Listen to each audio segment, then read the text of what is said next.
cancels. That's part of the radio system. That's the way it works. They can cancel us en route. There's no reason for us to go within that 4.5 mile radius, then we would obviously cancel and go back. Seems to be some confusion on who's in charge or who's primary. That's not relevant to us. However, I will say that if we get on a fire ground, there has to be a certain amount of structure with that fire ground by law, and we would certainly influx that with our folks. But it doesn't mean that Shackle Island is still not the primary EG companies. They would just fall in line with what we do in the incident command structure. Like I said, it seems like it would be a benefit to them and help supplement and improve their response. I mean, if there's an actual structural fire and 20 minutes for them to respond and you respond immediately, yeah, I mean, you have a better chance of structural integrity and also possibly saving a life for someone. 2 or 3 minutes can matter a lot. And then there's some discussion too. We get this discussion about stations and per capita. There's a lot of things that go into play with per capita for a fire service. Yes, sir. It's not just the amount of stations and people, it's the amount of services and the quality of services and the training that you have. So there's a lot of factors that go into per capita. Lots of folks try to throw that word around that it's that Hendersonville is much larger fire service wise per capita than most cities, but there's a lot of things that go into that per capita. Well, exactly. If you look at our city, what's laid out, we have a lake. I mean, Fire Hall 1 can't respond over on Indian Lake side over there, Indian Lake Elementary. Okay, we want to run from Luna Lane to Indian Lake Elementary. Well, if you had a bridge across the lake down there, it'd be great. But right now, you have to go out to Main Street, turn right, go up to Indian Lake, hang a right, go down to East and Ziggurat, go around over there to it, or you have to come from Bonita Parkway down there to that fire hall, or one of the other fire halls, or even fire hall number 2. Well, the need for 7 is based off the 9.5, 10-minute response time that we've been talking about. Yeah, For a there are couple farms, years. sure, to the north It's side the of it. largest growth area that we've had in the city in years, and we don't have a station out there. And you do respond, it's 9.5 to 10 minutes, depending on the day of the week, time of the day. There's a lot of factors that play into that. And I just refer back to my mom's next door neighbor's house, having that fire at midnight, and my mom's one who called in, and she said, "You gotta get out here now, they're picking in that house." It was 5 minutes, I think, or less than 5 minutes response time, and it was still a fatality in that home. And my mom, she watched it grow from just a small fire in the backyard and go from the whole back side of the house and going up into the roof on a 2-story home. And within 5 minutes. She called me at midnight, scared me to death. "The house is on fire." I said, "Get out of the house." And she said, "Not my house, the next door neighbors." And I went over there and watched our firemen do their job, and they did a fantastic job. But still, if it's 10 minutes, we might as well just show up. "Hey, we're here to put the fire out now. We're not here to save anything." Their neighbor is rebuilding his home at this time. It wasn't a complete loss. So, anyways. That's kind of where we're at. I mean, let's see what legals comes from the county and what everybody accepts when they make that offer. Sure. Sounds good to me. Thank you for the update. Any other questions? Yeah, Chief, when do you expect that to go for the Emergency Management Commission? So it's a public safety committee is what they call it, if I'm not mistaken. Okay. So they sent it back to legal, and I'm assuming Ms. Denon will do something, make some changes based off some recommendations from that meeting, and then hopefully it'll come back to the mayor, myself, and Mr. Eckenroth, and they'll have to decide if it's worth bringing forward to BOMA, if I'm not mistaken. I mean, you guys speak to that, I would think. But whatever their offer is, it would be something we're going to respond back pretty quickly instead of dragging our feet. So is it gonna go before us first? No, what we'll do is we'll take it back to that committee, to our committee first. So there are a couple of county commissioners working with Leah. And they're gonna create essentially a response to us and what they think it should be changed to. Then I'll take it back to the committee, me, you, Jesse, Chief, John Bradley. And then we'll should probably about the same time come back here, I would think. And it has to go before the budget board as well. So there's 2 additional boards that will let us go through. So Before it goes back to the full county commission for a vote. it's a process. That's right. The cogs of government move extremely slow. We started talking about this a year ago, I believe, correct? Yes, sir. Efficiency. That's right. Any other questions, comments regarding the mutual aid agreement? I just don't want to see it full of progress. Oh, I don't either. I mean, either way, that station's getting built. Most money for free. Does that say anything about the fire, the mutual aid agreement? That's what we're discussing. No, I'm good. Okay. Thank you. Reach out to you there on Dixon. All right, we want to move on to the deer herd ordinance discussion, have a little bit more discussion about that, the deer herd ordinance. Alderman Dixon, would you like to slide up to the chair here and have a conversation with us regarding that? Yes. So How many years ago did we pass the deer herd ordinance? 47. did you say 47? Yeah. Really? Seems like. That's when you so. might have I seen know a the deer date every on it's now and really then. like- in Andersonville. really I was a like kid back then. a You long might time. see a deer. You're exactly right about that. That's right. You might see a deer in the field maybe once in a while. Just, wow, there's a deer. Because they have places to go. But I've gotten just inundated with complaints on the Indian Lake Peninsula and, you know, a lot of safety concerns about, because they're having their phones and they're fighting, you know, people walking with their dogs and that's a concern. So that's why I really wanted to bring it here, but also had a specific incident with the police department. I had a constituent send me pictures of a particular lady in my ward who's feeding the deer. And not just one picture, but a few pictures. Her feeding them out of her hand. She's got feed buckets all around her yard. And so I thought, okay, well, I'll talk to Pat. And then by the time I got to Pat, somebody else called me and complained. So I said, well, I'm just gonna call the police department, see if somebody can go out there and try to enforce our ordinance. So when I called the non-emergency line, and I think her name's Julie, answered the phone, and she said, this is not where you need to talk, to call. You need to call TWRA. Well, I'm not familiar with TWRA. And I said, and I really would like to start enforcing this ordinance. And she said, ordinance, like she didn't know what ordinance. What was her name? I think it was Julie. And I'm sorry. Was it ECC dispatch?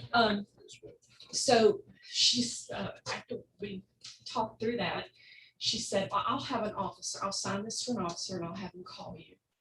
And about maybe 2 hours later, someone called me and he said, I've looked up the ordinance and I've read it. I really don't think they knew that we had a law against feeding the deer. And he said, I really don't want to bog down our court system. But we will have somebody right by and have a conversation with her. Do you know who that was? Edwards. Edwards. Okay. Mr. Edwards. And it's no fault to them. I just felt like we've got a link in the process is missed. And I don't want to run all over town and be giving out citations for feeding the deer. But if we don't start making an example of the people who are, we're never going to solve our problem. And that's really all I have to say. And thank you for giving me the opportunity. I'm sure, yes, ma'am.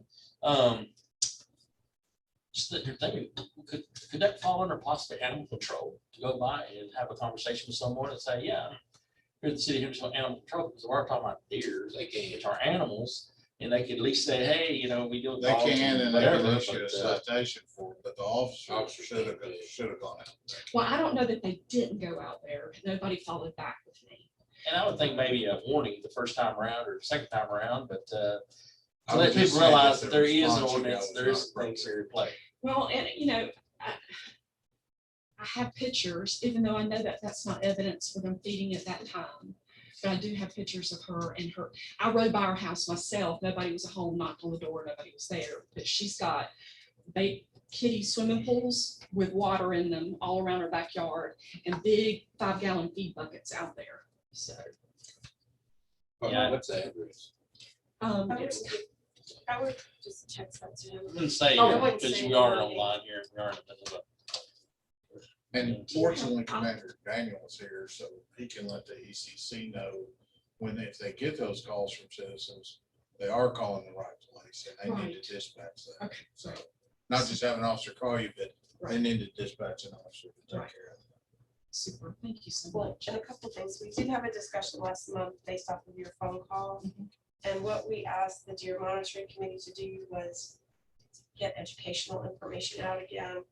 discussed various ways, putting on Channel 3, putting on Facebook. I don't think that's coming back in yet. They But don't meet for the first time until this next Monday. Right, It's our first meeting. right. Are you gonna serve on there or are you gonna go? There's an ordinance, but I'm sponsoring the ordinance, but we haven't decided who from Baltimore. What would you like to be on? I mean, I can be the liaison if you want to nominate When you, me. when you step up to sponsor some lunch. Yeah. I'm sure Steve's gonna nominate me. Yeah, I'm really one of the people that are on the liaison right now. Do I? Ask me one of the people on the liaison right now. I think we have 2 or 3 that aren't a liaison. Yes, Uh, I'm the BZA liaison, So you're- so I'm so tied you're up. I'm actually not. There you go. You're You're wide not open for it. liaison. That's, You're the perfect choice. The information regarding not feeding the deer, none of that has changed. That's static information. But I need it. Right. We all Sure. need So it. they, what I'm saying is it shouldn't take very long for them to get that information out. And if it does, then there's an issue. we should have some at the front desk at City Hall right up there. Somebody walked into, yep, here you go. I'd like to get it out on Facebook and because Oh, I get, a month, 50 people on Facebook sending messengers over. I'll get you the You do. ordinance. The Deer Monitoring Committee was gonna put together a pamphlet. yes. They could never come to agreement on what was gonna be in the pamphlet. And that's part Well, of the we listen issue. to Oliver every time to go out and have a conversation with somebody.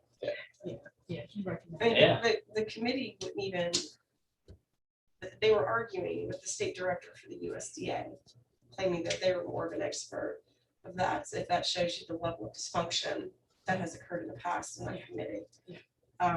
You've got TWRA who owns the deer. And then you've got USDA, which is just about information gathering. 2 totally separate entities.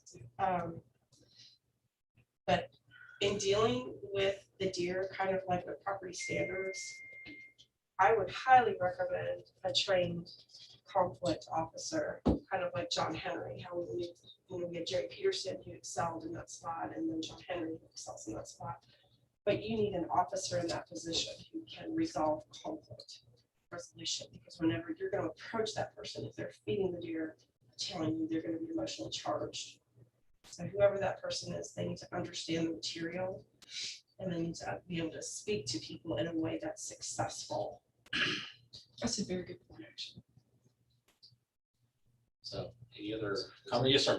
Mayor. Jesse, probably for a mid-year review of the budget, if y'all would like us to, we should probably include some money in there for a deer survey. We were on the path of doing that last year, and the committee said it won't really matter at this point because they didn't have it together enough to move forward, even if we had the data. So I never came to the board and asked for money for that. I want to say it's in the neighborhood of $7,000 to $8,000. I'll check and find out. If y'all, I don't think we should put it in the budget unless Public Safety Committee thinks it's worthwhile to do another deer survey. So I'll find out some information. We'll come back to you with that. We'll get back on that. then. Yes, sir. Want me to everybody else then? I have nothing. Well, as I was telling you, how the deer herd committee started with the gentleman who asked the neighbor to stop feeding the deer due to the 32 deer he had in his yard. That was an interesting eye-opening Wow. experience to me. Yeah. So I do have deer that comes through my yard that, we're out walking the dog, you have to turn around and go the opposite direction because there's mama, with 2 fawns. It's like, well, danger, let's go this way, leave her alone. Let them have that side of the yard. I'll Yes. show you some more. Then we've also had the bucks. As I was telling you on Lake Terrace, I had the 2 ladies call me regarding the buck herd that was following them around the neighborhood. They got concerned because about 10 bucks were following these ladies as they did their nightly walk around the block. And they decided to go sit on the front porch while their husband came. And one of their husbands came and picked them up because they stood right there watching them. That was smart. That Yes, was really because those smart. deer were locked in on them. They could have attacked them, so. So this is my backyard. Yep. And, there's a hierarchy of the herd, obviously. Yep. And the alpha never took his eyes off of us. And, if they start doing this, Oh, yeah. it's best that you just stay where you're at. Or if you can leave, but it's best that you not try to engage with them in any way. Unfortunately, people think it's a pities it, but I also had a lady call me today regarding the geese. She's wanted to meet with me at Ballard Point. She's had to rescue some geese, and she's talking about animals. She's had to take a couple geese to Walden Pond that had injured wings and things of this nature, and I'm gonna get back to her tomorrow. I think we'll have a conversation regarding that. So. I can tell you this much, I do recall the city of Hendersonville collecting geese back 30 years ago. Hank Thompson was the mayor, I believe it was. He had a geese roundup down there at Memorial Park, Red Street Park. And they hauled them all off to some state park and the geese beat the truck back. Yeah, that's funny. So we're not gonna establish a goose monitoring committee? No, not. Yeah, Maybe put out some 25-cent feed machines down there at the park where they crank out They're very 25 cents. Be like a, Yeah, maybe. any other discussion on the deer herd committee and the deer herd ordinance at this time? Anybody have anything else for that? All right, then. Thank you, Alderman Dixon, for bringing Thank concerns you. to us and letting us know which our constituents are in need of. But any other news or any other business from this committee? All right, looking for a motion to adjourn. motion to adjourn. Motion's probably been made second. All in favor, say aye. Aye. We're adjourned. Thank you. You need me for. No, I appreciate it. I don't think that myself. But yes, ma'am. The Deer Herd Committee has been an interesting Yeah. I Shall I know leave this on? Steve gave me